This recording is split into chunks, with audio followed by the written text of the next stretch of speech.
विवेक, गुल्लू, Piyush, good evening सभी को, very very good evening. जो बच्चे क्लास के साथ जुड़ गए हैं आप सभी को जो है क्लास को शेयर करना है, जिससे कि और भी बच्चे क्लास के साथ जुड़े और उन्हें भी इसका लाभ प्राप्त हो। जैसा कि आज बच्चों ने कुछ क्वेश्चंस भेजे हैं, इसी तरह से आप अगर क्वेश्चंस भेजेंगे तो ये क्वेश्चंस आपको कराए जा सकते हैं। दिक्कत ये है कि जब क्वेश्चन नहीं मिल पाते तो क्वेश्चन कम होते हैं। आज मुझे लगता है ठीक ठाक क्वेश्चन जो है आप लोगों के लिए मिले हैं, जिनका एनालिसिस हम अच्छे तरह से कर सकते हैं। आज किसी बच्चे ने जो है क्वेश्चन लिखकर भेजे, बढ़िया क्वेश्चन लिखकर भेजे, तो उन सबके बारे में जो है हम यहाँ पर डिस्कस करने वाले हैं। यह है आपके सामने पहला क्वेश्चन, सत्यशोधक समाज की स्थापना किसने की? सत्यशोधक समाज की स्थापना किसने की है, यह आपको कमेंट में लिखकर बताना है।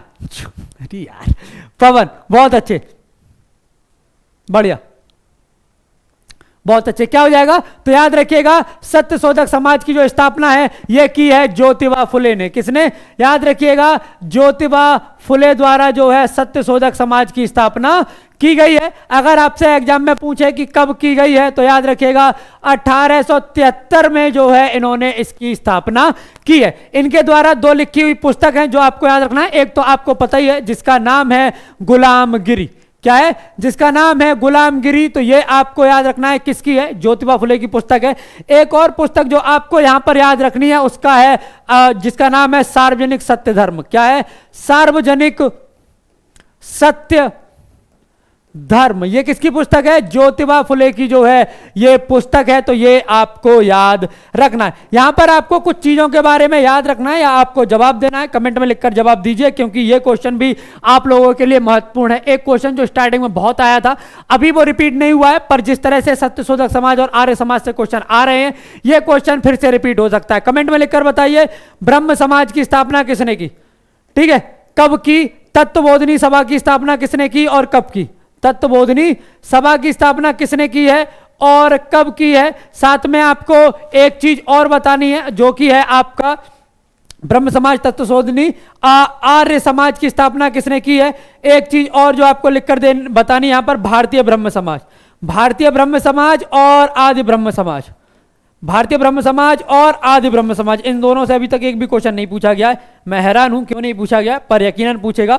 इन दोनों की स्थापना जो है किसने की है ये आपको कमेंट में लिखकर बताना है। हाई कोर्ट की रिट किस आर्टिकल के तहत जारी की जाती है ये आपसे पूछा गया है। तो याद रखिएगा आर्टिकल 226। किसके? आर्टिकल 226 के तहत जो है ये रिट जारी की गई है। तो ये आपको याद रखना है, आर्टिकल जो है 226 इसके तहत जो है हाई कोर्ट जो है रिट जारी करता है, ये आपको याद रखना है। अगर बात करें सुप्रीम कोर्ट की, सुप्रीम कोर्ट आर्टिकल 32 के तहत जारी करता है। किसके? आर्टिकल 32 के तहत जो है ये जारी करता है। तो ये आपको याद रखना है। कितने प्रकार की रिट हैं? तो याद रखिएगा 5 प्रकार की ये रिट हैं। तो ये आपको याद रखना है। कितने? 5 प्रकार की रिट हैं ये। तो ये आपको याद रखना है। यहां पर एक चीज और जो आपको याद रखनी है, आर्टिकल 32 क्या है? तो याद रखिएगा ये है सांविधिक उपचार। क्या हो जाएगा? ये हो जाएगा आपका सांविधिक उपचार। तो ये आपको याद रखना है। एक चीज और जो यहां पर आपको याद रखनी है, जो सांविधिक उपचार है, क्या? जो सांविधिक उपचार है इसे संविधान की आत्मा कहा है। किसने? इसे संविधान की आत्मा कहा गया है। क्या कहा गया है? संविधान की आत्मा जो है इसे कहा गया है। किसने किया है? कहा है। तो याद रखिए डॉक्टर बी.आर. अंबेडकर। किसने? Doctor B R. अंबेडकर द्वारा जो है इसे कहा गया है। तो ये आपको याद रखना है। वहीं अगर बात करें ब्रह्म समाज की, तो ये जो है ये स्थापना की है राजा राम मोहन राय। कब? 1828 में। तत्वबोधिनी सभा की स्थापना भी राजा राम मोहन राय ने की है। कब की है ये आपको कमेंट में लिखकर बताना है। आर्य समाज की स्थापना 1875 में दयानंद सरस्वती ने की है। तो ये आपको याद रखना है। भारतीय ब्रह्म समाज की केशव चंद्र सेन। किसने? केशव चंद्र सेन ने की है। तो ये आपको याद रखना है।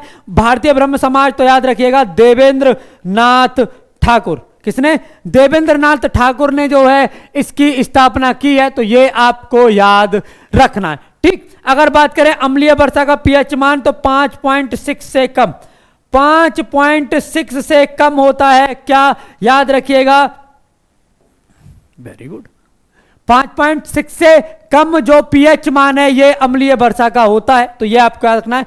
अम्लीय वर्षा के कारक कौन कौन है, तो याद रखिएगा ये एक हो जाएगा आपका NO2 और एक हो जाएगा आपका SO2। क्या हो जाएगा, NO2 और SO2, तो ये आपको याद रखना है, ठीक है।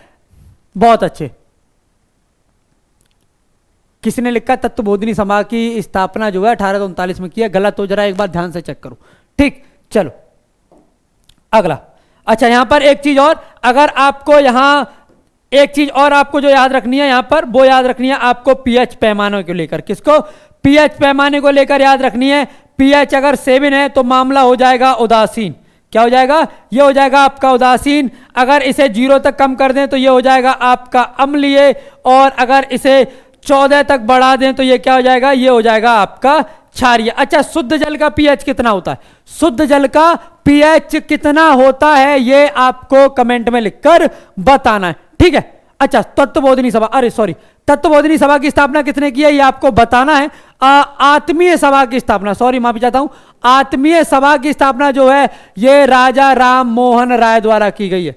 क्या, राजा राम मोहन राय द्वारा जो है इसकी स्थापना की गई है। तत्वबोधिनी सभा की स्थापना किसने की है ये आपको कमेंट में लिखकर बताना है। किसकी, तत्वबोधिनी सभा। आत्मीय सभा राजा राम मोहन राय, कब की गई है कमेंट में लिखिए। बेकिंग सोडा में क्या मिलाने पर, बेकिंग सोडा में क्या मिलाने पर जो है बेकिंग पाउडर प्राप्त होता है, बेकिंग सोडा में क्या मिलाने पर बेकिंग पाउडर प्राप्त होता है। तो याद रखिएगा 2 चीजें इसमें मिलाई जाती हैं, एक है आपका स्टार्च, ऑप्शन में यही दिया था, बच्चे बता रहे थे कि स्टार्च, और आपका जो दिया गया है तो याद रखिएगा इसके अलावा एक चीज और जो दी गई है वो है आपका टार्टरिक अम्ल।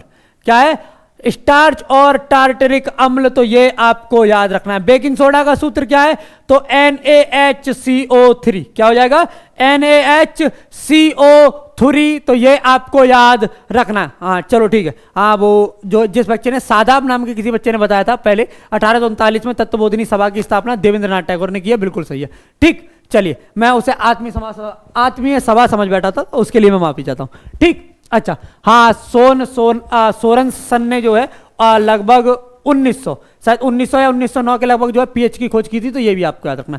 कंफर्म डेट मुझे नहीं मालूम, पर सोरेनसन सही है, ठीक। अच्छा अगर बात करें बेकिंग सोडा कैसे प्राप्त किया जाता है, तो याद रखिएगा Na2CO3 की क्रिया अगर CO2 और H2O से, क्या, Na2CO3 की क्रिया अगर CO2 और H2 से कराते हैं तो प्राप्त होता है NaHCO3। क्या प्राप्त होता है, NaHCO3, तो ये आपको याद रखना है, ठीक है। अच्छा अगला, अगर बात करें बावड़ी, बावड़ी जो है ये किस राज्य में है, अगर इससे संबंधित आपका क्वेश्चन पूछा जाता है, किससे, अगर पूछा जाता है आपके बावड़ी से, बावड़ी किस राज्य में जल संरक्षण की एक पद्धति है, कौन सा वह राज्य है जिसमें जो है इससे संबंधित जल संरक्षण की जो पद्धति है, तो याद रखिएगा राजस्थान में। कहां पर, राजस्थान में जल संरक्षण के लिए जो है बावड़ी बनाया जाता था, ऐसे चौकोर होता था, तो यहां से जाने के लिए सीढ़ी है, यहां से जाने के लिए सीढ़ी है, और यहां पर भी सीढ़ियां हैं, है ना, यहाँ एक सीढ़ी है, यहाँ भी सीढ़ियाँ हैं, और यहाँ सीढ़ी है, तो ये भी सीढ़ियाँ।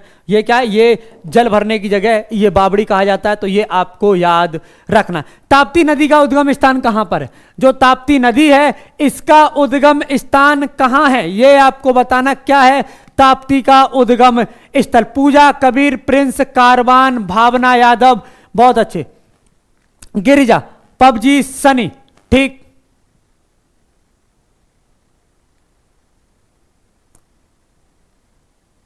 बेकिंग पाउडर बेकिंग सोडा ऐसा कुछ करके था, चलो अगर वैसे है तो वो सही हो जाएगा, और अगर ऐसे है तो उसे हम दूसरी तरह से देख लेंगे, ठीक है। चलिए बहुत अच्छे, क्या हो जाएगा, तो याद रखिएगा ये उद्गमित होती है सतपुड़ा पहाड़ियों से। कहां से, तो याद रखिएगा सतपुड़ा पहाड़ियों से। देखो बच्चों ने जो लिख के भेजा ना उसी के आधार पर मैंने बताया है, ठीक है। सतपुड़ा पहाड़ियों से जो है ये उद्गमित होता है, तो ये आपको याद रखना है, ठीक है। इसमें भी कौन सी जगह से, तो याद रखिएगा जगह का नाम है मुल्ताई।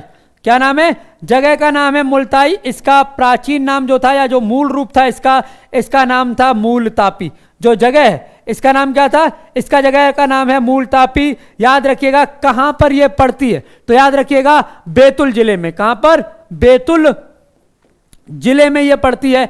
बस कमेंट में लिखकर यह बताओ जो बैतूल जिला है ये कहां पर है, और आपको कमेंट में लिखकर जो बताना है वो ये बताना है कि जो सतपुड़ा है, जो सतपुड़ा है और जो विंध्य है, इसकी ऊंची चोटियां कौन सी हैं?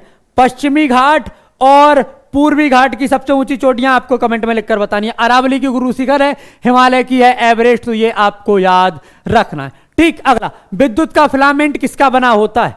विद्युत का फिलामेंट किसका बना होता है और क्यों उसी का बना होता है, ये आपको बताना है। बताओ जल्दी से क्या हो जाएगा? ठीक,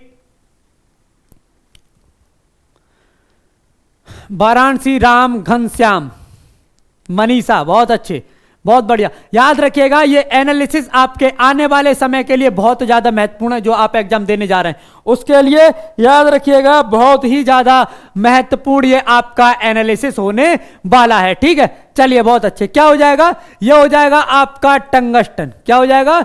ये हो जाएगा आपका टंगस्टन। क्यों इसका प्रयोग किया जाता है? क्योंकि इसका गलनांक उच्च होता है। क्यों? क्योंकि इसका गलनांक उच्च होता है। लगभग में देखें तो कितना हो जाएगा? तो याद रखिएगा इसे अगर लगभग में देखते हैं तो लगभग 2400 डिग्री सेंटीग्रेड लगभग में है। याद रखिएगा क्या? लगभग, ऊपर नीचे। ठीक, लगभग में इतना होता है, तो ये आपको याद रखना है। अगर आपसे पूछी जाए जो विद्युत बल्ब है, जो प्रकाशीय बल्ब है, इसके अंदर कौन सी गैस प्रयोग की जाती है? इसके अंदर कौन सी गैस प्रयोग की जाती है? तब आपका जवाब क्या हो जाएगा, ये आपको कमेंट में लिखकर बताना है। गोवा जो है भारत, अच्छा, गोवा की राजकीय भाषा क्या है? तो याद रखिएगा इसकी राजकीय भाषा हो जाएगी कोंकणी। क्या हो जाएगी? इसकी राजकीय भाषा हो जाएगी आपकी कोंकणी। तो ये आपको याद रखना है। साथ में आपको एक चीज और याद रखनी है, वो ये कोंकणी को किस संविधान संशोधन द्वारा भारतीय भाषा में शामिल किया गया था। जो भाषाएं हैं, पहले यहां पर एक बार भाषाएं देख लेते हैं। ठीक, देखो 8वीं अनुसूची जो है, क्या, जो 8वीं अनुसूची है, इसमें 22 भाषाएं हैं वर्तमान में। कितनी?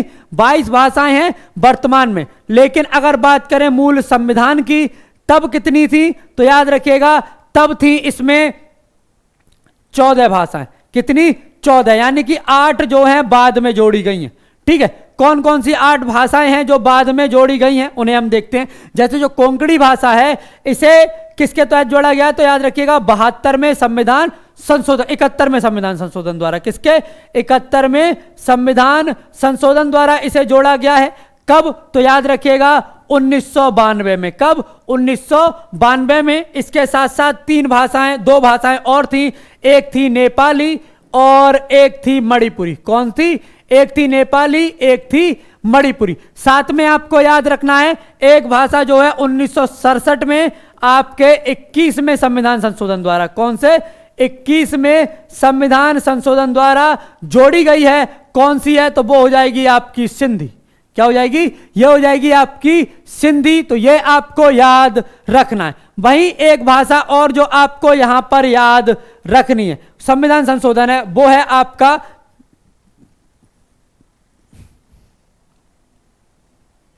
2003 में। कौन सा संविधान संशोधन था वो, जो जिसमें जो है बोडो, डोंगरी, मैथिली और संथाली जोड़ी गई थी? 92वां संविधान संशोधन। कौन सा? 92वां संविधान संशोधन। ठीक है, और इसके तहत जोड़ी गई है बोडो, क्या है? बोडो, डोंगरी, मैथिली और संथाली। क्या? संथाली। तो ये आपको याद रखना है। ठीक है, 1901। यहां पर एक चीज और जो आपको याद रखनी है, जो बता देनी जरूरी है, वो ये कि भाषा है तो एक राजकीय पक्षी भी है। क्या नाम है उसका? अगर बात करें इसके राजकीय पक्षी की, तो याद रखिएगा ये हो जाएगा आपका रूबीगुला। क्या हो जाएगा? रूबीगुला। लौ आकार की जो है इसकी चोटी वगैरह होती है, जो सिर है ना वो ऊपर लौ निशान जो है उस पर होता है। तो ये आपको याद रखना है। अच्छा, एक चीज और जो आपको यहां याद रखनी है, और वो कौन सी है? वो ये है कि जो गोवा है इसे एनेक्स किया गया था 1961 में सैन्य कार्यवाही के द्वारा, और उसका नाम क्या था? तो याद रखिएगा उसका नाम था ऑपरेशन विजय। क्या नाम था उसका? तो ये याद रखिएगा, ये पूछ सकता है। क्या नाम था उसका? नाम था ऑपरेशन विजय। अगर बात करें 1921 में किस रिफाइनरी की जो है स्थापना की गई है, तो याद रखिएगा ये है डिगबोई तेल रिफाइनरी। क्या है? डिगबोई तेल रिफाइनरी, तो ये आपको याद रखना है। अच्छा, एक चीज और जो यहां पर आपको याद रखनी है वो ये कि ये कब है, तो ये है 11 दिसंबर 1901 को। कब? 11 दिसंबर 1901 को। किस राज्य में है ये आपको बताना है, किस राज्य में है ये आपको कमेंट में लिखकर बताना है। राज्य बताओ, कौन सा स्टेट है, कौन से स्टेट में है ये, तो ये आपको कमेंट में लिखकर बताना है। ठीक, अगला क्वेश्चन, 2011 की जनगणना के अनुसार किस राज्य से बौद्ध धर्म सबसे अधिक है? किस राज्य में बौद्ध धर्म सबसे अधिक है? किस राज्य में बौद्ध धर्म सबसे अधिक है, ये आपसे पूछ रहा है। बताओ जरा, किस राज्य में बौद्ध धर्म को मानने वाले, बौद्ध धर्म के अनुयायियों की संख्या सबसे अधिक है? वो राज्य कौन सा है, ये आपको कमेंट में लिखकर बताना है। बताओ जरा, याद रखिएगा, अगर जनसंख्या की दृष्टि से देखें किसकी? जनसंख्या की दृष्टि से देखें तो ये हो जाएगा महाराष्ट्र। अगर प्रतिशत की दृष्टि से देखें स्टेट को, अगर प्रतिशत की दृष्टि से देखें स्टेट में कि किस स्टेट में कितने प्रतिशत और उसमें सबसे अधिक प्रतिशत किसके पास है, तो याद रखिएगा ये क्या हो जाएगा, तो याद रखो ये हो जाएगा आपका सबसे पहला सिक्किम। क्या? ये हो जाएगा आपका सिक्किम। ठीक है, इसके बाद हो जाएगा आपका अरुणाचल प्रदेश। क्या हो जाएगा? ये हो जाएगा आपका अरुणाचल प्रदेश। इसके बाद अगर बात करते हैं तो याद रखिएगा फिर हो जाएगा आपका मिजोरम। क्या हो जाएगा? मिजोरम। फिर परसेंट में आ जाएगा आपका महाराष्ट्र, और इसके बाद अगर बात करें तो इसके बाद आ जाएगा आपका त्रिपुरा, और फिर आ जाएगा आपका हिमाचल प्रदेश। कौन सा? हिमाचल प्रदेश। अगर परसेंटेज में यूटी की बात करें, अगर परसेंटेज में यूटी की बात करें तो 2019 से बनने के बाद लद्दाख, क्या जो लद्दाख है इसकी परसेंटेज संख्या सबसे अधिक है, और यूटी में वो हो जाएगी आपकी 40%। क्या हो जाएगी? ये हो जाएगी आपकी 40%। तो ये आपको याद रखना है। ठीक, चलिए। अच्छा, कौन सा दूसरे आवर्त का तत्व नहीं है? देखो, दूसरे आवर्त के तत्व की अगर हम बात करते हैं तो यहां पर मुझे आपको एक आवर्त सारणी दिखानी होगी, उसे ध्यान से देखिएगा। ठीक, आवर्त सारणी कहां गई, कहां गई गुरु? आवर्त सारणी ये रही, देखो ये क्या है? ये है आवर्त सारणी। क्या पूछ रहा है? पूछ रहा है दूसरे आवर्त में ये क्या है? ये है आपके ग्रुप, और ये क्या है? ये है आपके आवर्त। क्या है? ये है आपके समूह, और ये है आपका आवर्त। बात कर रहे हैं दूसरे आवर्त की, तो दूसरा आवर्त कौन सा हो गया? ये। इसमें क्या है? Lithium, beryllium, boron, carbon, nitrogen, oxygen, fluorine और आपका नियोन। ये क्या है? ये सेकंड आवर्त है। क्या है? ये है सेकंड आवर्त। तो इसमें से कौन कौन से तत्व हैं ये आप यहां पर देख ही रहे हैं। क्या कौन कौन से तत्व हैं ये आप यहां पर देख रहे हैं, तो ये आपको याद रखना है। अगर पूछा जाता सेकंड ग्रुप, तो ये है आपका सेकंड ग्रुप, तो ये हो जाएगा आपका BE, MG, CA, SR, BA और आरए। तो ये आपको याद रखना है। ठीक है, चलिए। ये नेक्स्ट क्या लिखूं इसमें? पीरियोडिक टेबल में आप देख सकते हैं, आंसर तो पता ही नहीं। ठीक है, पीरियोडिक टेबल में आप इसे देख सकते हैं। ठीक, भारत के किस राज्य में सर्वाधिक कोयला भंडार है? किस राज्य में सर्वाधिक कोयला भंडार है? तो अगर बात करें सर्वाधिक कोयला भंडार की, तो ये कहां हो जाएगा? तो याद रखिएगा ये हो जाएगा सबसे अधिक झारखंड में, और इसके बाद हो जाएगा आपके छत्तीसगढ़ में। सबसे ज्यादा भंडार कहां है? तो ये है झारखंड में। इसके बाद जो भंडार है ये कहां पर है? ये है छत्तीसगढ़ में। अगर सबसे ज्यादा खदान की बात करें, जो उत्पादन है खदान से, कौन सी खदान से सबसे अधिक उत्पादन होता है, तो याद रखिएगा ये है झरिया खदान। कौन सी? झरिया।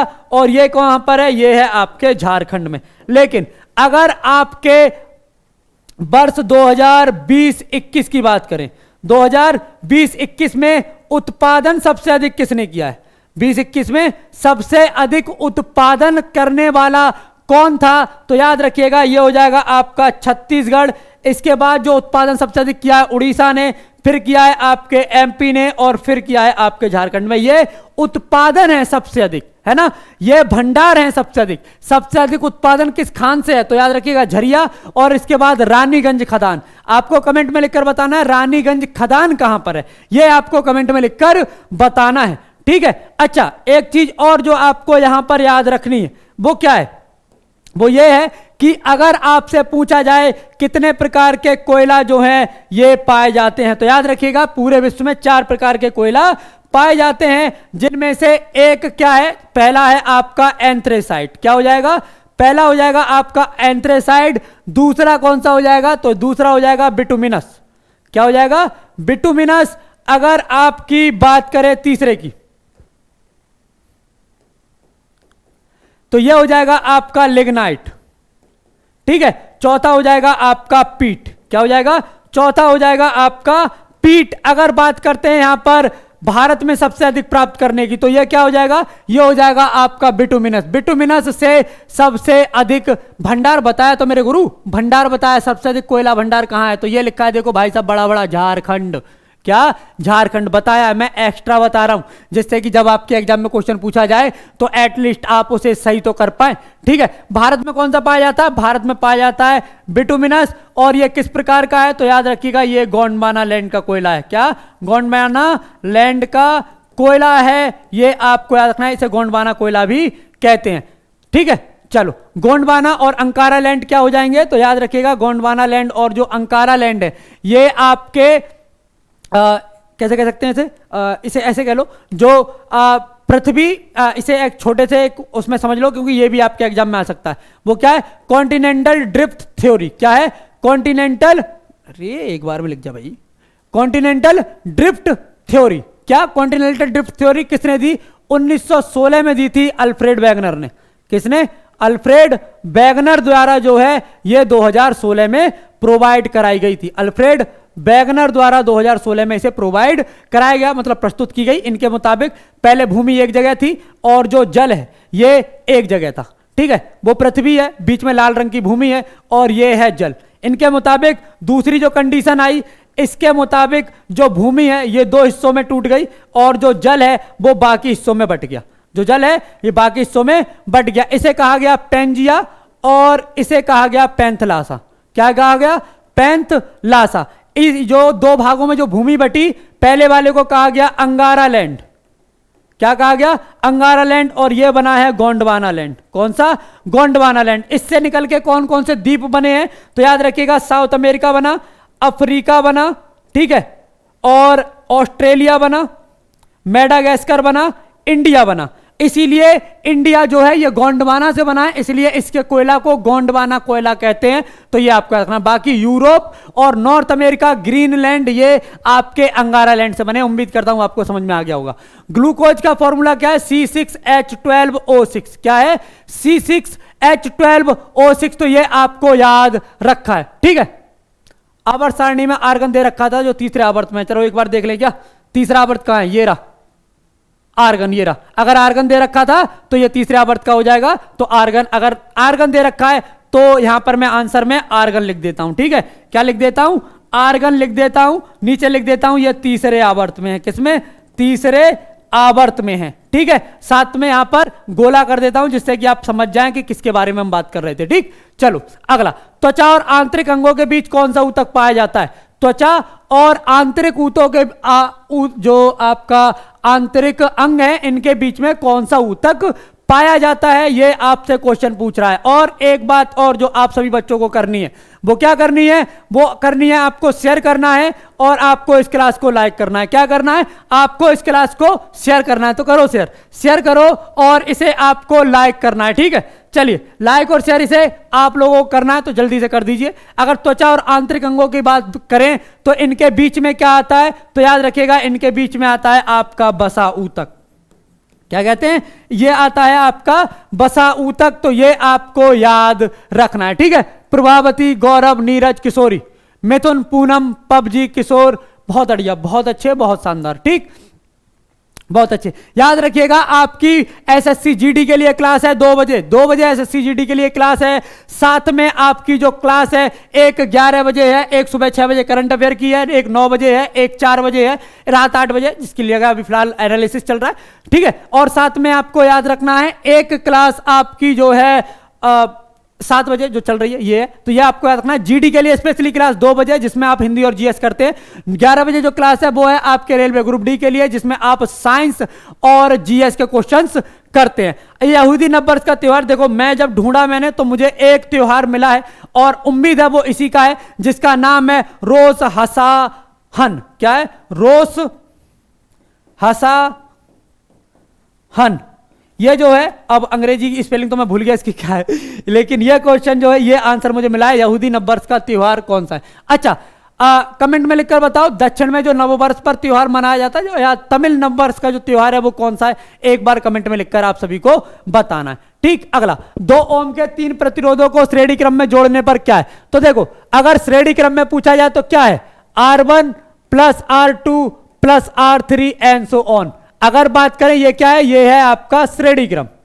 ठीक है, अगर बात करें समानांतर क्रम की, किसकी? अगर बात करें समानांतर क्रम की तो 1/r equal to 1/r1 1/r2 और 1/r3। क्या पूछ रहा है? पूछ रहा है 2 ओम के 3 प्रतिरोध समांतर क्रम में, यानी कि R1 क्या हो गया? 2, R2 क्या हो गया? 2 और R3 क्या हो गया? 2।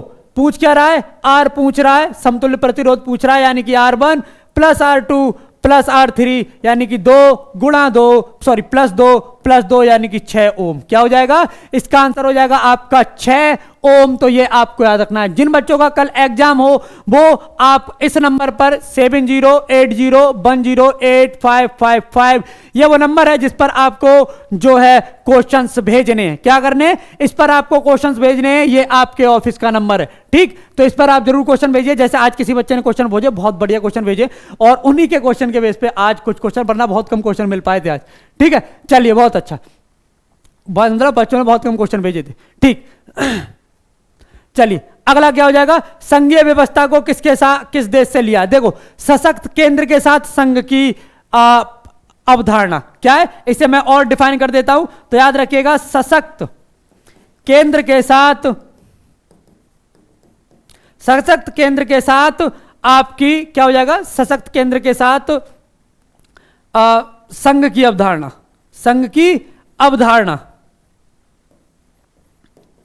अब धारणा ये हमने किससे ली है? तो याद रखिएगा ये ली है कनाडा से। किससे? कनाडा से जो है हमने इसे लिया है। तो ये आपको याद रखना है। ठीक है ना? अच्छा, 1/2 2 3/2 और r बराबर r/2 r/3 है ना? चलिए, बहुत अच्छे। अच्छा, अगर बात करें क्लोरोप्लास्ट किस में पाया जाता है? जो आपका क्लोरोप्लास्ट है ये किस में पाया जाता है? तो याद रखिएगा हरे पौधों में ये पाया जाता है। किस में? हरे पौधों में जो है ये पाया जाता है। तो ये आपको याद रखना है। अच्छा, एक बार कमेंट में एक काम करो, कमेंट में आपको क्या लिखकर भेजनी है? तो याद रखिएगा कमेंट में आप सभी को लिखना है प्रकाश संश्लेषण। क्या? प्रकाश संश्लेषण जो है इसकी अभिक्रिया आपको कमेंट में लिखकर बतानी है। कमेंट में लिखकर बताओ किसकी उपस्थिति आवश्यक है। प्रकाश संश्लेषण के लिए किसकी उपस्थिति आवश्यक है? अच्छा, हरे पौधों से कुछ जो जाइलम फ्लोएम है इससे बहुत क्वेश्चन आपके पूछे गए हैं। तो आपको याद रखना है, अगर खाद्य पदार्थों के संचरण की बात करें तो कौन करता है? तो याद रखिएगा खाद्य पदार्थों का जो संचरण है ये करता है कौन? तो याद रखिएगा फ्लोएम। ठीक है, और अगर बात करें आपके जल का संचरण कौन करता है? तो ये करता है जाइलम। क्या करता है? ये करता है जाइलम। तो ये आपको याद रखना है। विद्युत मोटर में ऊर्जा का स्रोत क्या है? जो विद्युत मोटर होती है इसमें ऊर्जा का स्रोत क्या है? याद रखिएगा आप सभी को इस क्लास को शेयर जरूर करना है। क्या करना है? आप सभी को इस क्लास को शेयर करना है, आपको इसे लाइक भी करना है। अर्धसंघीय भाई है ना? देखो, हमारा जो भारतीय संविधान है उसमें जो है वो पूरी तरह से संघात्मक नहीं है। मतलब अगर समय हो तो वो जो हमारा संविधान है वो एकात्मक रूप में भी काम कर सकता है, इसीलिए इसे अर्धसंघीय कहा जाता है। मतलब जो केंद्र है वो सशक्त है और फिर उसे संघ बना दिया गया। तो इस तरह की जो अवधारणा है ये किससे ली गई है? ये ली गई है आपके कनाडा से। तो ये आपको याद रखना। ठीक है, विद्युत मोटर में ऊर्जा का स्रोत क्या है? तो याद रखिएगा ये विद्युत मोटर है तो ऊर्जा का स्रोत इसके लिए क्या हो जाएगा, तो विद्युत ही है, तो ये आपको याद रखना है। ये करती क्या है, ये जो है विद्युत ऊर्जा को यांत्रिक ऊर्जा में बदलती है। क्या करती है, विद्युत मोटर विद्युत ऊर्जा को किस में बदलती है, यांत्रिक ऊर्जा में बदलती है। किसमें, यांत्रिक ऊर्जा में बदलती है। जरा कमेंट में लिखकर बताओ, कमेंट में लिखकर बताओ कि जो जनरेटर है, क्या है, जो जनरेटर है ये किसको किस में बदलता है, किस ऊर्जा को किस ऊर्जा में बदलेगा क्या जनरेटर, तो ये आपको बताना है। ठीक, अगला, शरीर की मांसपेशियों में ऐंठन का कारण क्या होता है, तो ऑप्शन में इसका जवाब दिया। जो मांसपेशियां हैं इनमें ऐंठन आ जाती है तो इसका एक कारण क्या हो जाएगा, तो याद रखिएगा यह हो जाएगा आपका मैग्नीशियम की कमी। क्या हो जाएगा, मैग्नीशियम की कमी। ठीक, तो ये आपको याद रखना है, क्या हो जाएगा, मैग्नीशियम की कमी, तो ये आपको याद रखना है। अब जो सबसे महत्वपूर्ण मुद्दा आपका जो आज क्वेश्चन आया था, डिफॉरेस्टेशन का प्रभाव क्या पड़ेगा। डिफॉरेस्टेशन यानी कि वनों को काटना, वनों की कटाई से क्या जो है प्रभाव पड़ेगा, तो याद रखिएगा इससे जो ग्लोबल वार्मिंग है ये बढ़ जाएगी। क्या हो जाएगी, ग्लोबल वार्मिंग में वृद्धि होगी। क्या होगा, ग्लोबल वार्मिंग में जो है वृद्धि होगी, तो ये आपको याद रखना है। ठीक है, अच्छा, बाकी अगर डिफॉरेस्टेशन के और देखने हैं डिटेल में तो ये है, देखो क्या होता है। पहला, वन कटेंगे तो CO2 की मात्रा बढ़ेगी। किसकी, CO2 की मात्रा बढ़ेगी, ऑक्सीजन की मात्रा कम होगी। CO2 की मात्रा बढ़ने के कारण क्या होगा, वैश्विक तापमान बढ़ेगा। क्या होगा, वैश्विक तापमान बढ़ेगा। वैश्विक तापमान बढ़ने के कारण जो है क्या होगा, ग्लेशियर पिघलेंगे। क्या होगा, ग्लेशियर जो हैं ये पिघलेंगे। जब ग्लेशियर पिघलेंगे तब क्या होगा, ग्लेशियर पिघलने से समुद्र का स्तर बढ़ेगा, बाढ़ का खतरा बढ़ेगा, है ना, बाढ़ का खतरा होगा, समुद्र का स्तर बढ़ेगा। वैश्विक तापमान होने से फसलें जो हैं इनकी प्रकृति बदल जाएगी।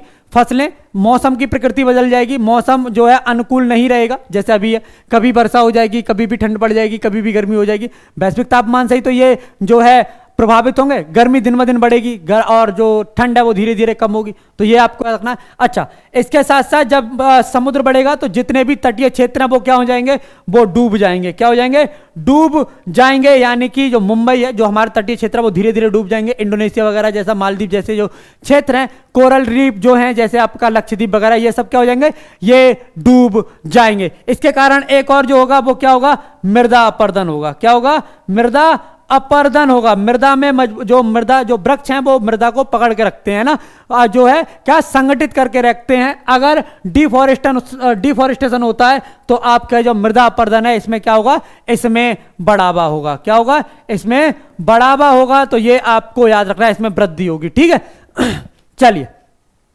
अगला क्वेश्चन देखते हैं। क्वेश्चन है आपका, स्वतंत्र भारत के पहले वित्त मंत्री कौन थे।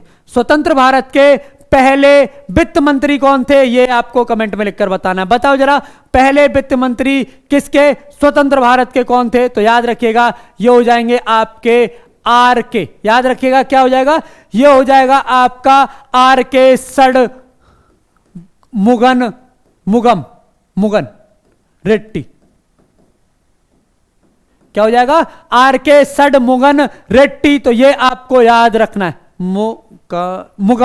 मुगम ही है। ठीक है, क्या हो जाएगा, ये हो जाएगा RK मुगम रेड्डी, तो ये आपको याद रखना है। ठीक है, स्वतंत्र भारत के अगर पहले प्रेसिडेंट पूछे जाएं तो याद रखिएगा ये हो जाएंगे राजेंद्र प्रसाद। कौन हो जाएंगे, राजेंद्र प्रसाद। अगर PM पूछे जाएं तो याद रखिएगा जवाहरलाल नेहरू। कानून मंत्री पूछे जाएं तो याद रखिएगा BR अंबेडकर। अगर जो है विदेश प्रभार किसके पास था तो याद रखिएगा जवाहरलाल नेहरू के पास। अगर डिप्टी PM पूछे जाएं तो याद रखिएगा ये हो जाएंगे सरदार वल्लभ भाई पटेल। कौन हो जाएंगे, सरदार वल्लभ भाई पटेल। अच्छा, एक बार कमेंट में लिखकर बताओ, भारत का बिस्मार्क किसे कहा जाता है। ठीक है, किसके जन्मदिन पर एकता दिवस मनाते हैं, कल ही आपका क्वेश्चन पूछा गया है।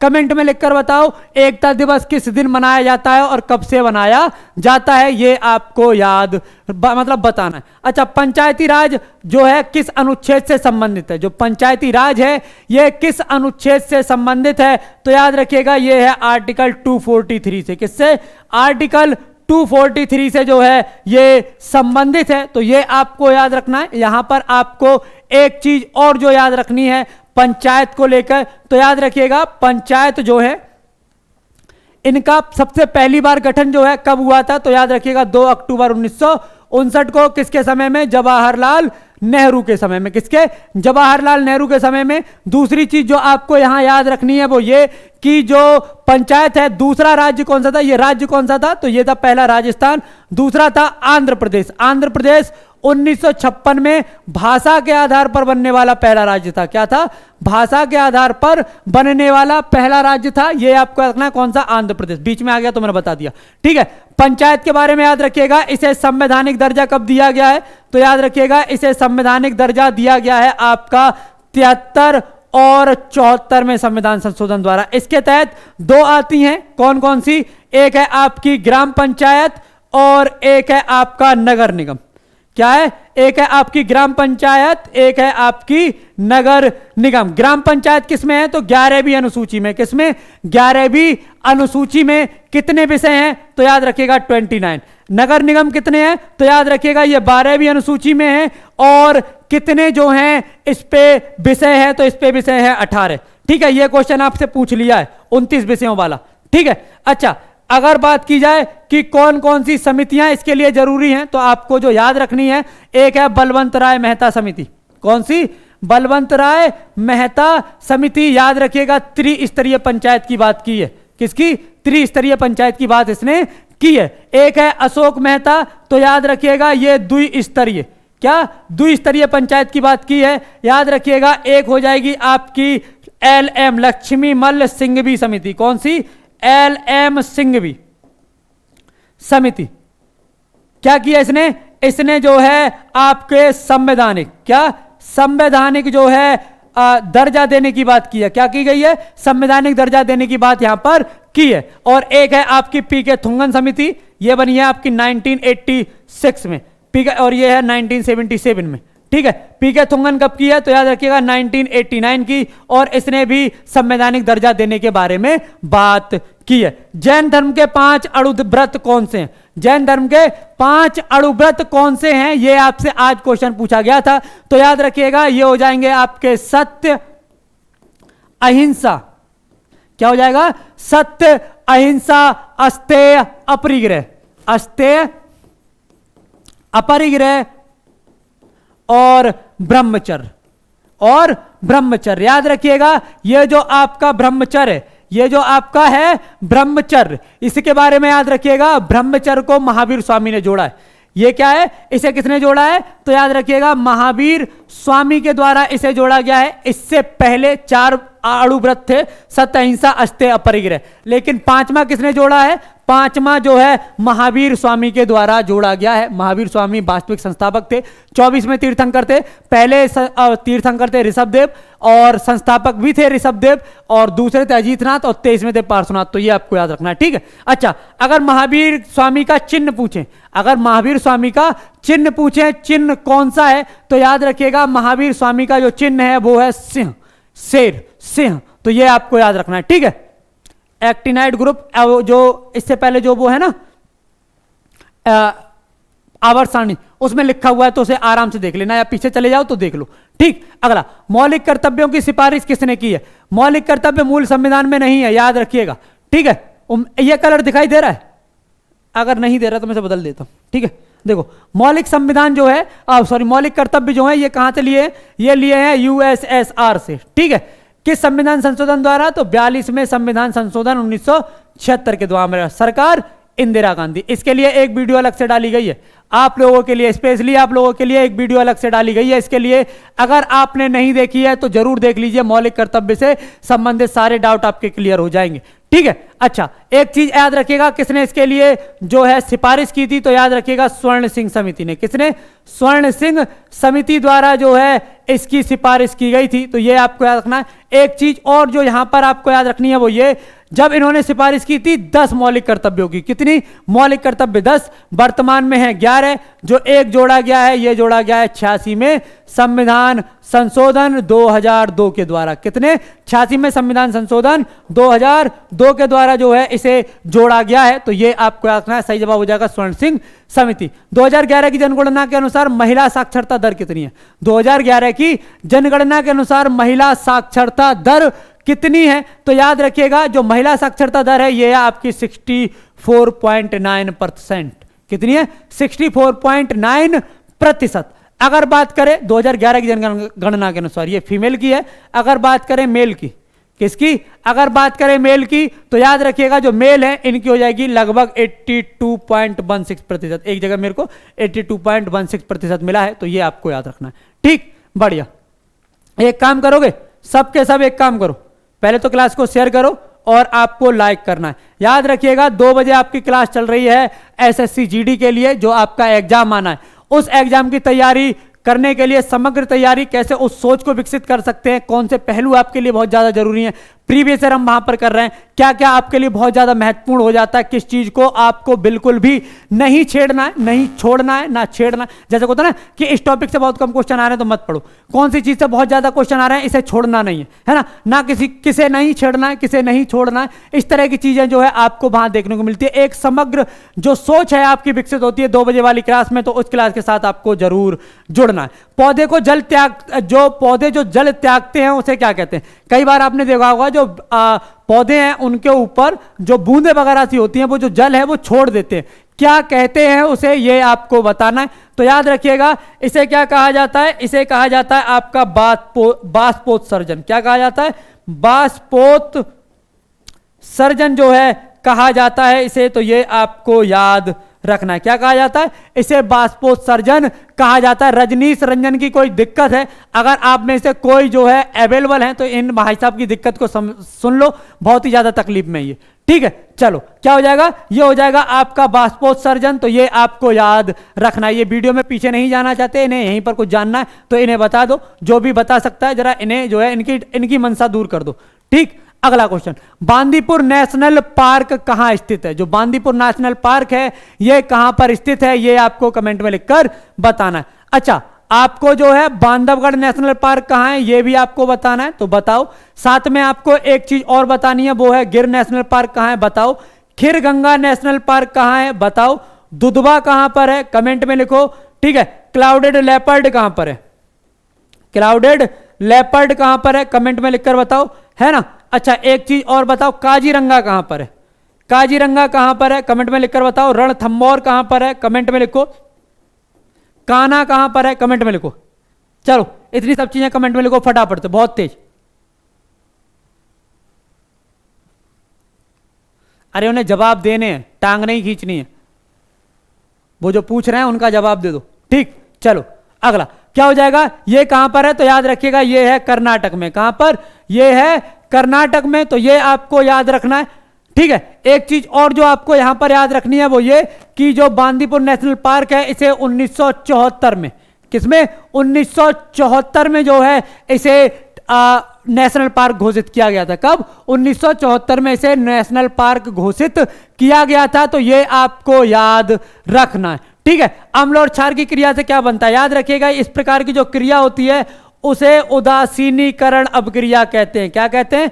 उदासीनीकरण अभिक्रिया जो है इसे कहा जाता है, तो ये आपको याद रखना है। क्या कहा जाता है? उदासीनीकरण अभिक्रिया जो है इसे कहा जाता है, तो ये आपको याद रखना है। ठीक है, अच्छा ये क्या हो जाएगा? तो याद रखिएगा ये बनाते हैं लवण और जल। क्या बनाता है? लवण और जल ये बनाते हैं। अगर बात करें लवण की तो किस किस की क्रिया कराएं जिससे कि पता चल जाए, तो याद रखिएगा अगर आप HCl की, किसकी? अगर आप जो है HCl की क्रिया NaOH से कराते हैं, अगर आप HCl की क्रिया NaOH से कराते हैं तो आपको मिलेगा NaCl और मिलेगा H2O। क्या मिलेगा? NaCl और मिलेगा आपको H2O, तो ये आपको याद रखना है। ठीक है, चलिए बहुत अच्छे।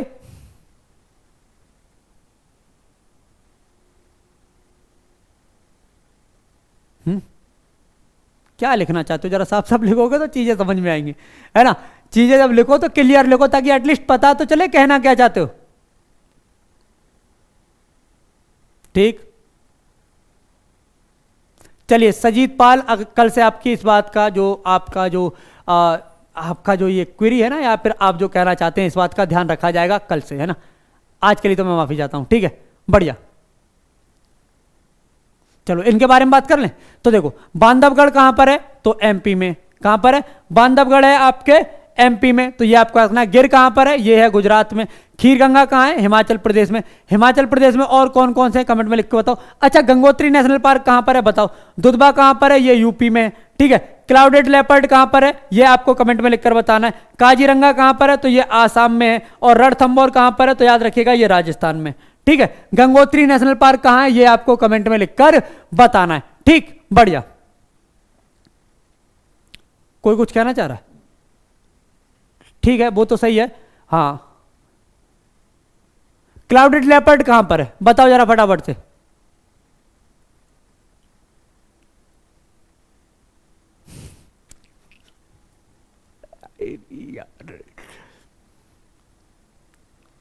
अभिषेक दास, और बताओ, ठीक। चलो क्वेश्चन पर ध्यान दे लें, ठीक। क्वेश्चन क्या है, गंगोत्री उत्तराखंड में, बहुत अच्छे। एनबीएफसी जो हैं ये 1956 अधिनियम के तहत जो हैं ये लागू हैं। ये आपको देखना बेसिकली ये पूछेगा नहीं, मैंने बस ऐसे ही बता दिया, ठीक है। चलो अच्छा, जो एनबीएफसी हैं इनके बारे में, इनकी फुल फॉर्म क्या है, तो याद रखिएगा ये हो जाएंगे आपकी नॉन बैंकिंग, क्या हो जाएगा, ये हो जाएंगी आपकी non banking financial company. Non banking financial company पर अगर यहां तक वो पहुंचा है, तो मैं यहां पे आपको दो समितियां बताता हूं जो कि आपके लिए जरूरी हो जाती हैं। किसको, एनबीएफसी से रिलेटेड दो समिति हैं जो आपको याद रखनी है, मतलब है बहुत सी, पर दो आपको जरूर याद रखनी है। इनमें से एक कौन सी हो जाएगी, तो याद रखिएगा इनमें से जो एक हो जाएगी, ठीक,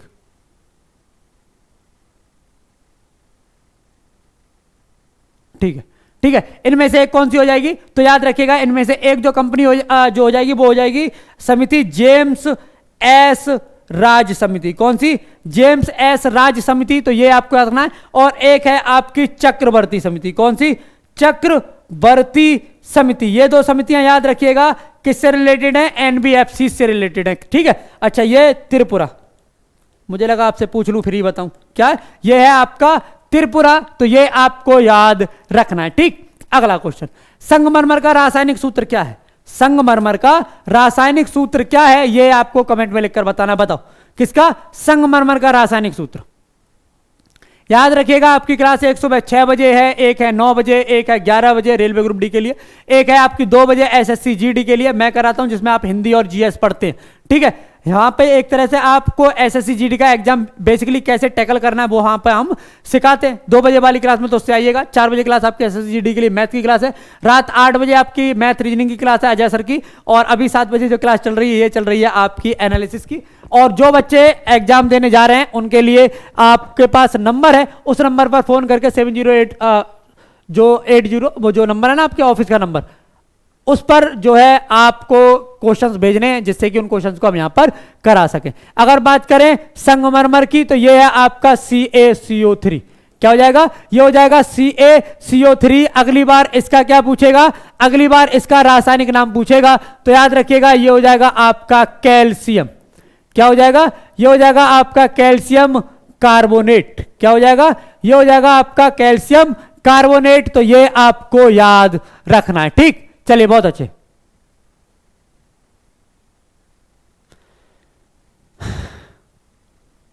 ठीक है, चलिए ग्रीन हाउस प्रभाव में कौन सी गैस निकलती है, तो याद रखिएगा ये एक तो हो जाती है आपकी कार्बन डाइऑक्साइड, ठीक है। तो ये आपको याद रखना है, इसकी मतलब कौन सी ग्रीन हाउस गैसेस हैं बेसिकली ये पूछ रहा है ना। तो एक हो जाएगी आपकी कार्बन डाइऑक्साइड, एक है आपकी नाइट्रस ऑक्साइड, तो ये आपको याद रखना है। इसके अलावा आपको याद रखना है CH4 क्लोरोफ्लोरोकार्बन्स, तो ये आपको याद रखना है। एक है आपकी ओजोन, ये भी ग्रीन हाउस गैस है, यानी कि अगर ओजोन क्षोभ मंडल में पाई जाती है तो ये प्रदूषक है, और अगर समताप मंडल में पाई जाती है तो हमारे लिए लाभदायक है क्योंकि ये पराबैंगनी किरणों को रोकती है, ठीक है। अच्छा, समताप मंडल को अंग्रेजी में क्या कहते हैं और क्षोभ मंडल को अंग्रेजी में क्या कहते हैं कमेंट में लिखो, ठीक है। अच्छा, और इसके बाद याद रखिएगा है आपका जलवाष्प।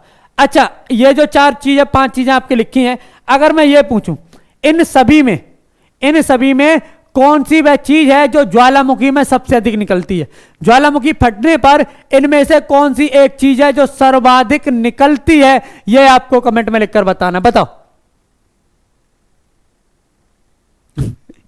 मैं तो समझ में नहीं आता किसका सही कहूं। आज इस बच्चे ने क्वेश्चन भेजे ना, उसने लिख के भेजा था कि अगर एनालिसिस में नहीं लेता ना तो मुझे उम्मीद नहीं थी कि मेरा साइंस और जीएस के जो क्वेश्चंस हैं वो हो पाते।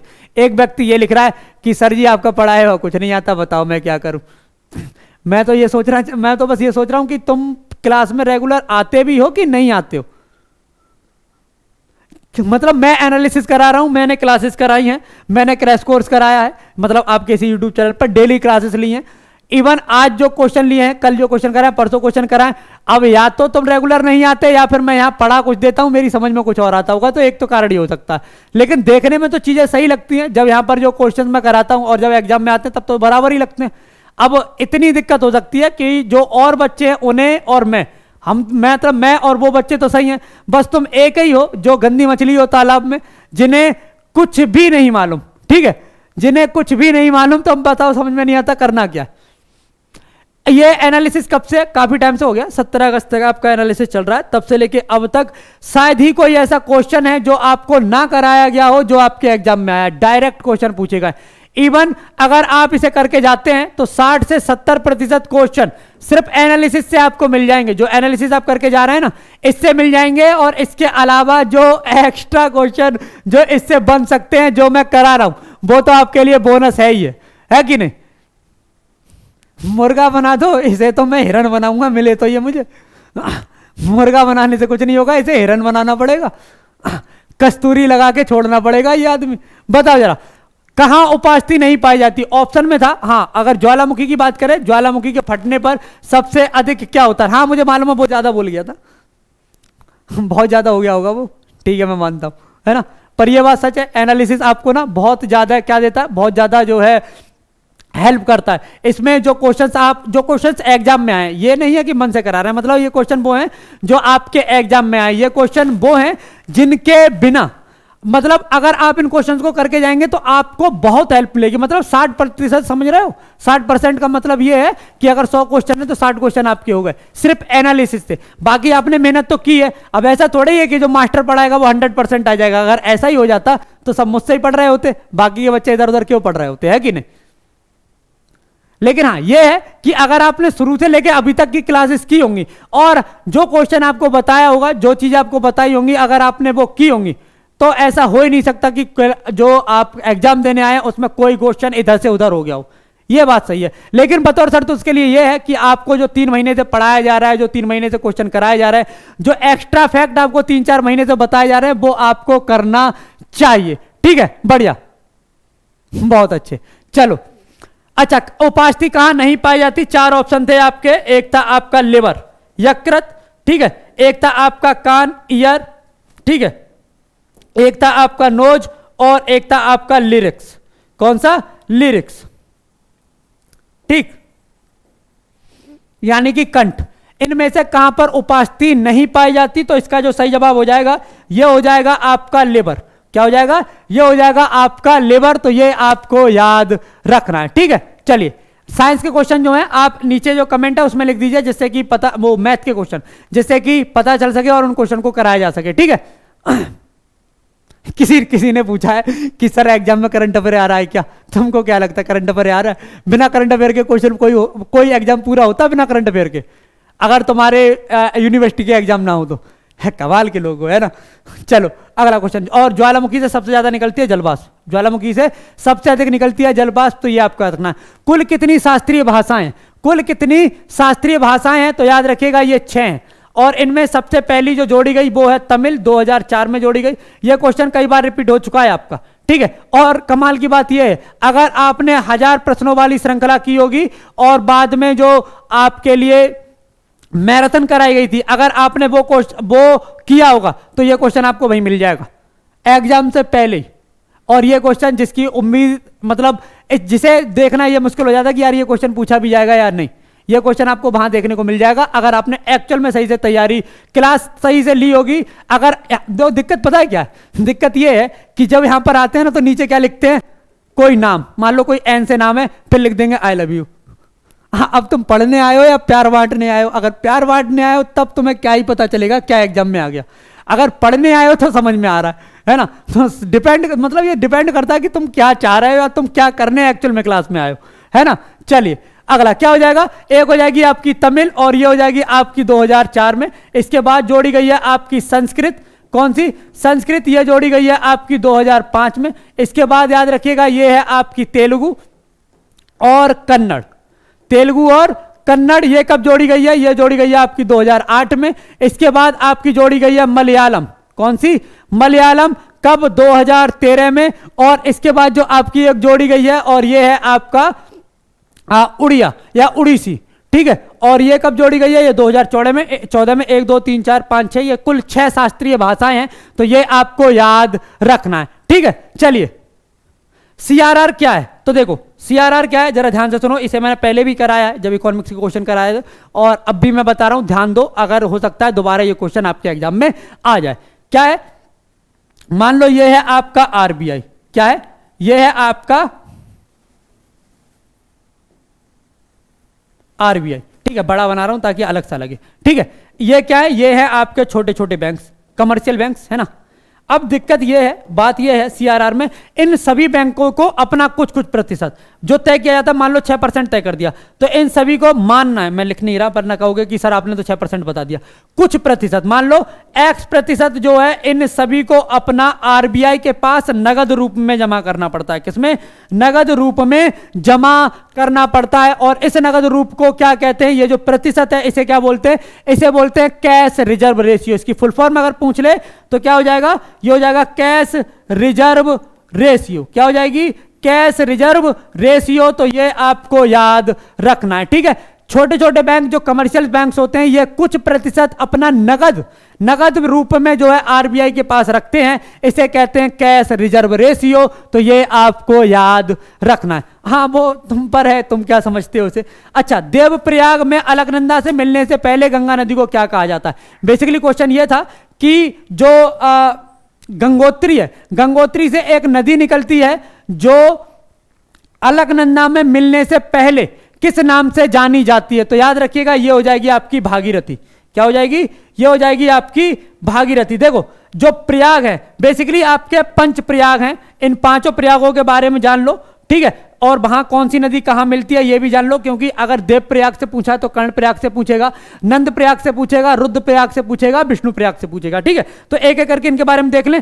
तो सबसे पहले कौन सा आता है? तो अगर बात करें तो सबसे पहले विष्णु प्रयाग को देखते हैं, ठीक है। किसे? विष्णु प्रयाग को देखेंगे। इसके बाद हम देखेंगे नंद प्रयाग को, कौन सी नदियां यहां मिलती हैं। इसके बाद जो हम देखने वाले हैं वो देखने वाले हैं हम आपका रुद्र कर्ण प्रयाग। किसे? इसके बाद जो है हम देखने वाले हैं कर्ण प्रयाग को, तो ये आपको याद रखना है। इसके बाद हम देखेंगे रुद्र प्रयाग को और फिर आएंगे हम देव प्रयाग पर, ठीक है। ये इनका क्रम है। क्या है? ये 5 प्रयाग है। क्या है? तो याद रखिएगा ये हैं 5 प्रयाग, ठीक है। यहां लिख देता हूं मैं, क्या है? ये हैं 5 प्रयाग। तो ये आपको याद रखना है। ये कौन सा? ये है विष्णु प्रयाग, ठीक।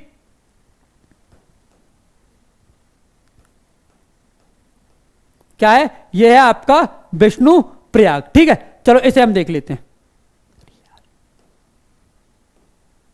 ठीक। कौन सी नदी कहां पर मिलती है? ध्यान से देखना, कौन सी नदी कहां पर मिलती है। अगर बात करें विष्णु प्रयाग की, किसकी? अगर बात करते हैं विष्णु प्रयाग की तो याद रखिएगा यहां अलकनंदा। क्या? जो अलकनंदा है ये किससे मिलती है? ये धौली गंगा से मिलती है। किससे? धौली गंगा से। अगर लिखने में दिखाई ना दे रहा हो तो सुन अच्छे से लेना, ठीक है। अगर बात करें आपके नंद प्रयाग की तो यहां क्या है? ये यहां पर नंदाकिनी, कौन सी? जो नंदाकिनी है ये किससे मिलती है? ये मिलती है अलकनंदा से। किससे? अलकनंदा से। अगर बात करें आपके कर्ण प्रयाग की तो याद रखिएगा यहां अलकनंदा किससे मिलती है? अलकनंदा मिलती है पिंडर नदी से। किससे? पिंडर नदी से मिलती है। अगर बात करें आपके रुद्रप्रयाग की, किसकी? अगर बात करते हैं रुद्रप्रयाग की तो याद रखिएगा यहां मंदाकिनी मिलती है। क्या मिलती है? मंदाकिनी मिलती है। किससे? अलकनंदा से। किससे? अलकनंदा से। और देवप्रयाग की बात करें तो जो आपकी भागीरथी नदी है ये किससे मिलती है? ये मिलती है आपकी भागीरथी नदी जो है ये मिलती है आपकी अलकनंदा से। और इसके बाद ये जानी जाती है गंगा नदी से। अगर मोटी बुद्धि के ना हो और अगर सोच पाए हो ठीक से तो देखो ये क्या है? ये नदी है अलकनंदा, कौन सी? ये नदी है अलकनंदा। इसमें सबसे पहले एक नदी आकर मिली, सबसे पहले एक नदी आकर मिली, कौन सी? धौली गंगा। कौन सी? ये नदी मिली आपकी धौली गंगा। और ये क्या कहलाया? ये कहलाया विष्णु प्रयाग। फिर इसी में आगे चलकर एक नदी मिली, कौन सी? तो याद रखिएगा नंदाकिनी। कौन सी? नंदाकिनी। और ये जगह क्या कहलाई? ये कहलाई नंद प्रयाग। ठीक है, आगे चल के फिर एक नदी अलकनंदा में मिली, क्या नाम था उसका? उसका नाम था पिंडर। क्या नाम था? इसका नाम था पिंडर। और ये क्या कहलाई? तो याद रखिएगा ये कहलाया कर्णप्रयाग। सेम आपका आगे एक और नदी इसमें मिली, कौन सी? मंदाकिनी। कौन सी? मंदाकिनी। और ये क्या कहलाया? ये कहलाया रुद्रप्रयाग। ठीक है, क्या कहलाया? रुद्रप्रयाग। और इधर से एक नदी आकर मिली जिसे कहते हैं भागीरथी। क्या कहते हैं? भागीरथी। और उसके बाद ये जो संगम है, ये क्या कहलाया? ये जो संगम है ये कहलाया गंगा नदी। क्या कहलाया? गंगा नदी। तो ये आपको याद रखना है। अगला क्वेश्चन, बस अच्छा इतने ही क्वेश्चन थे आज के लिए। और आप सभी को इस क्लास को शेयर करना है जिससे कि और भी जो बच्चे हैं वो क्लास के साथ जुड़े और उन्हें भी इसका लाभ प्राप्त हो। याद रखिएगा ये सभी महत्वपूर्ण क्वेश्चन है जो आपके एग्जाम के पॉइंट ऑफ व्यू से जरूरी हैं। याद रखिएगा रेलवे ग्रुप डी के लिए आपके पास है श्योर सिलेक्शन बैच, यहां रिकॉर्डेड बैच है, फुल कोर्स है, 399 में आपको ये मिलेगा। ये वो नंबर है जिस पर फोन करके आप अपनी सारी समस्याओं का समाधान पा सकते हैं। कोर्स आपका एकदम बेसिक से होने वाला है। याद रखिएगा बहुत ही महत्वपूर्ण ये आपका बैच है, इसे ज्वाइन कीजिए। और याद रखिएगा 6 बजे, 9 बजे, सुबह 6 बजे, 9 बजे, 11 बजे, 2 बजे, 4 बजे और 8 बजे आपकी यूट्यूब पर क्लासेस चल रही है जो कि आपके लिए बहुत ज्यादा महत्वपूर्ण है। अब जो है गुलशन सर आएंगे जो आपको मैथ के क्वेश्चंस कराने वाले, तो गुलशन सर को मैं बुला रहा हूं, गुलशन सर आ रहे हैं, तब तक जो है यहां पर उनकी पीडीएफ लग रही है। ठीक है।